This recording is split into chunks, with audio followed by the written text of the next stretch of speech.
Hello to you all. David from Gospel British Isles again today. I'm here today in Huddersfield in what they call Pigeon Park, and I thought I'll use it as a bit of a background to do this video. I want to speak to you about methods in open air preaching. You know, those of you that have looked at the videos that I've put online would have noticed that I put into practice a variety of methods when it comes to street preaching in the open air.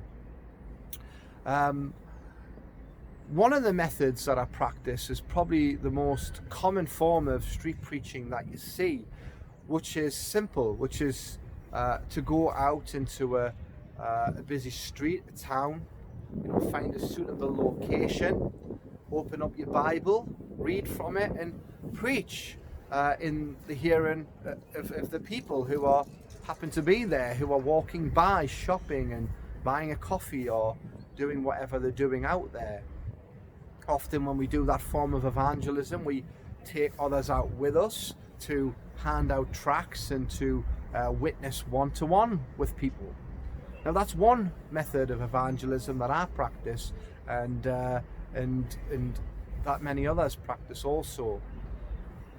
Another method that I've begun to practice, particularly over this over the last 12 months, is to take out with you purposefully large amplified equipment and to preach pretty much in the way that I've just described. However, immediately seek to engage with people, seek to get people to engage with you, and giving them an opportunity to ask a question, challenge you down the microphone.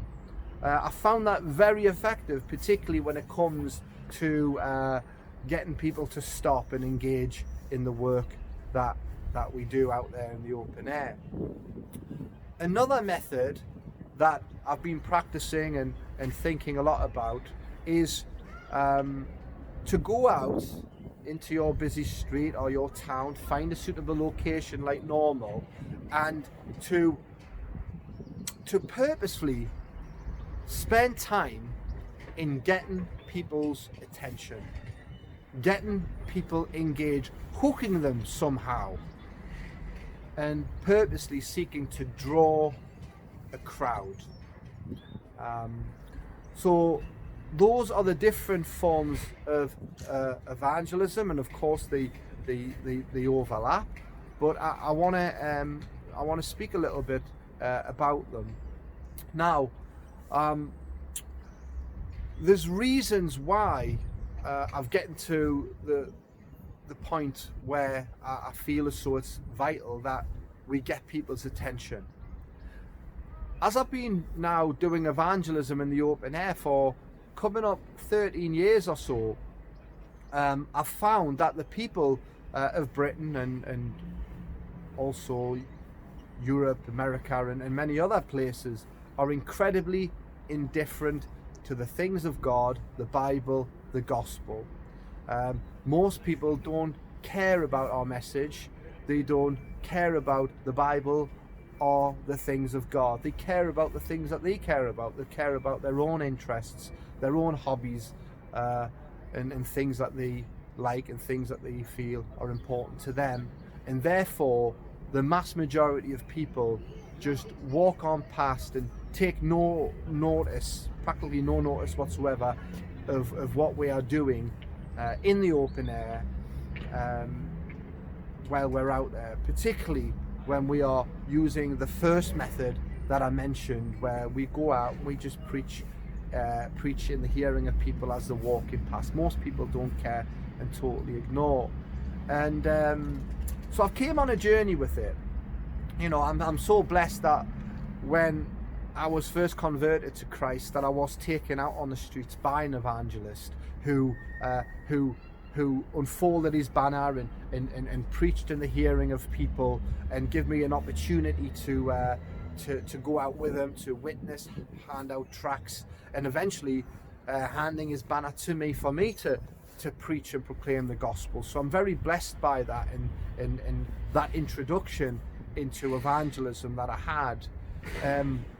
After engaging in that form of evangelism for a number of years, and even getting to the point of taking other people out, leading an open air and taking other brethren from the church out into the open air to preach and to witness. It began to dawn on me. Now, this is a few years ago now. This is around, maybe it's around 4 years ago now. I begin to realize that, you know, although it is effective what we're doing, we could be more effective, because so many people are just going carelessly on into hell, and we need somehow to get their attention. And I spoke to a brother, and I says to him, I says, look, I said, you know, we are coming out and we're engaging in this form of evangelism, but I'm noticing that so many people are just ignoring us. What do you think we can do to draw a crowd and get people's attention? And he mentioned Paul Washer, and he says, oh, I remember something that Paul Washer said about this. He said when Paul Washer goes out, he I don't know if he did this all the time or he did it once or twice, I don't know, but he just says that Paul Washer mentions about going out into the open air, putting his box down, whatever he was standing on, stand on it and just stay silent, just stand there and don't say nothing. Obviously curiosity kicks in with people, and they begin to stop and gather to wait to find out what you're going to say or what you're going to do. So this brother mentioned that, and I thought, wow, that's interesting. You know, it was kind of my first introduction into methods, if it were, in regards to drawing a crowd. So I thought, that's interesting. And over that time, I began to remember a moment where I did manage to draw a crowd, even though I didn't try to draw a crowd. And this is what took place. I would always stand on a box while preaching in the open air to stop people from getting in my face, and also to be raised up to project my voice. And I went into South Shields to preach one day, and I realised that I didn't have my box with me, and I felt as though I really needed a box to preach in the open air that time. So I decided to go into a charity shop to see if I could buy something that I could stand on to preach. And they didn't have a box, but what they did have was chairs. So I bought a chair for £5, and I took it out into the middle of the street, busy street, and I put it down in the centre of the street, and I stood on it, Bible in hand, and began to preach. And within no time, a guy stopped. He was making reference to me on a chair, and he began to heckle me and challenge me, and I was dialoguing with him. And as we were dialoguing, a large crowd of around 30 or so people, and other people also, stopped, and all their eyes were on what we were doing and our conversation. And I engaged with them a little while, and then I turned to the crowd, and then I addressed the crowd for about 1.5 minutes to 2 minutes and preached the gospel to them. And eventually the crowd dispersed, and they began to go on their ways, shopping and possibly going down to the beach and things like that. But I began to think about that event that took place, and also over that time I was reading a book on evangelism, and the preacher who was speaking in this book was encouraging us in evangelism based on God's approach with Adam and Eve in the Garden of Eden by using questions. So I was really inspired and becoming inspired by this, and wanting to step out and seek to see if I could draw a crowd. So what I did was I took a chair from my home and took it out to Rotherham, where we were doing open airs. I put the chair down, stood on the chair and said nothing. And lo and behold, curiosity was kicking in with people, and people were beginning to stop and inquire about why I was standing on a chair. And I began to engage with them with questions. And the first question was, are you in a right relationship with God? And then that question makes them think about things above. It makes them think about heavenly things. And they begin to engage back with me as I begin to preach in a spontaneous way. And then I would ask another question. Have you did things in your life that would displease God?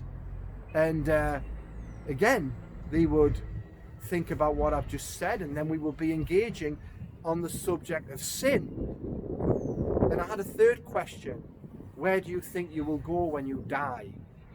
And again, it would open up conversation. And on that first time we went out, we had a large crowd of people around, a very good and orderly crowd, and we were engaging with one another, and it was incredibly encouraging. And even one girl came forward to commit her life to the Lord. So I was really blessed by that and really encouraged by that. And ever since then, I've found it really, really important to try different ways in which we can draw a crowd, maintain a crowd, and preach the gospel to the crowd. So that's what I've been doing, and that's what I've been practicing over those years. During the time just before the pandemic, I began to step out and to draw a crowd by again purposely spending time to get people's attention first before I begin to pour in the gospel, and I do it by using the law, by preaching law, and addressing the subject of sin and preaching against their sins.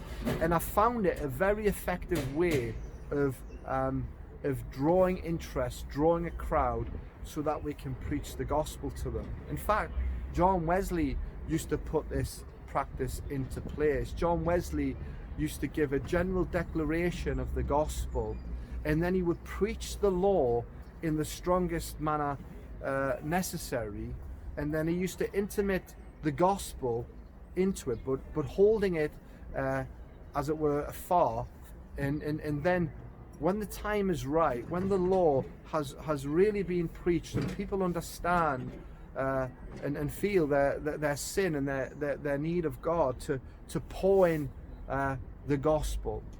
So that's a practice that I've been putting into practice, and I found it very effective when it comes to drawing a crowd and preaching the gospel to them. This is exactly what I plan to continue to do moving forward. Now, I'm really encouraged to see that there's a roadmap out of the lockdown, and shops are going to be opening again, and hopefully we'll stop getting so much hassle off the police for going out and seeking to engage in evangelism.